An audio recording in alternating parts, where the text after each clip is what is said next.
Have you ever felt like God is silent, like you've prayed and waited, but the heavens seem quiet? You're doing all the right things, reading the Bible, going to church, trying to keep your faith, but it feels like nothing's moving. You start to wonder if God even hears you anymore. I've been there too. That kind of silence can be painful. But what if God's silence isn't punishment? What if it's preparation? Psalm 37:7 says, "Be still before the Lord and wait patiently for him." That's one of the hardest things to do, especially when you feel desperate for an answer.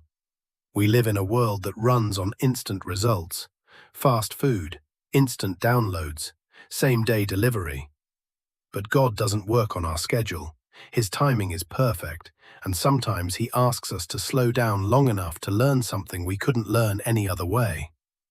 When the Bible says, "Be still," it doesn't mean do nothing.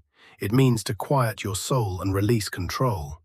To stop trying to fix everything on your own and trust that God's hands are already at work. Stillness is an act of faith. It's saying, "God, even when I can't see it, I believe you're moving." Habakkuk 2:3 gives us another picture of waiting.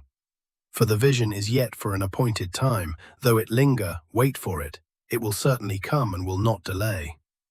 God gave that word to a man who was frustrated. Habakkuk looked around and saw injustice, evil, and unanswered prayers. He couldn't understand why God seemed to be doing nothing. But God told him, "The vision will come." In other words, "Habakkuk, I'm not ignoring you. I'm working things out in a way you can't yet see." That's what waiting on God looks like. It's not wasted time. It's the in-between space where God grows your roots.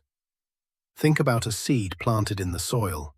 For a long time, nothing seems to happen. It's dark, quiet, hidden. But under that soil, life is forming. The roots are digging deep, preparing for growth. Then one day, when the time is right, it breaks through the surface. That's how God works in us. The silence doesn't mean he's absent. It means he's building something solid underneath the surface. Sometimes we mistake silence for abandonment, but silence is often where God does his best work. When Joseph was stuck in prison, it felt like God forgot him, but God was preparing him for the palace. When Moses spent 40 years in the desert, it felt like delay, but God was shaping him to lead a nation. When Jesus was silent for 3 days in the tomb, it looked like the end, but it was actually the setup for resurrection. You see, waiting seasons are not empty, they're sacred. They're the chapters where trust grows deeper than feelings and faith becomes real. So if you're waiting right now, waiting for healing, waiting for clarity, waiting for someone to come home, remember this: God's delay is not his denial. The vision is still on schedule. It may linger, but it will come. You might not understand the why, but you can still trust the who. While you wait, don't stop praying, don't stop believing, and don't confuse quietness with absence. God hears every word you say, and he's moving even when you can't feel it. Maybe your breakthrough isn't being delayed, it's being developed. If this message speaks to you, I want you to take a moment and write down what you're waiting for. Maybe drop it in the comments. Let's stand together in faith and remind each other that God's promises don't expire. Waiting isn't punishment, it's preparation for the promise. God's silence isn't a void, it's a whisper saying, "Trust me."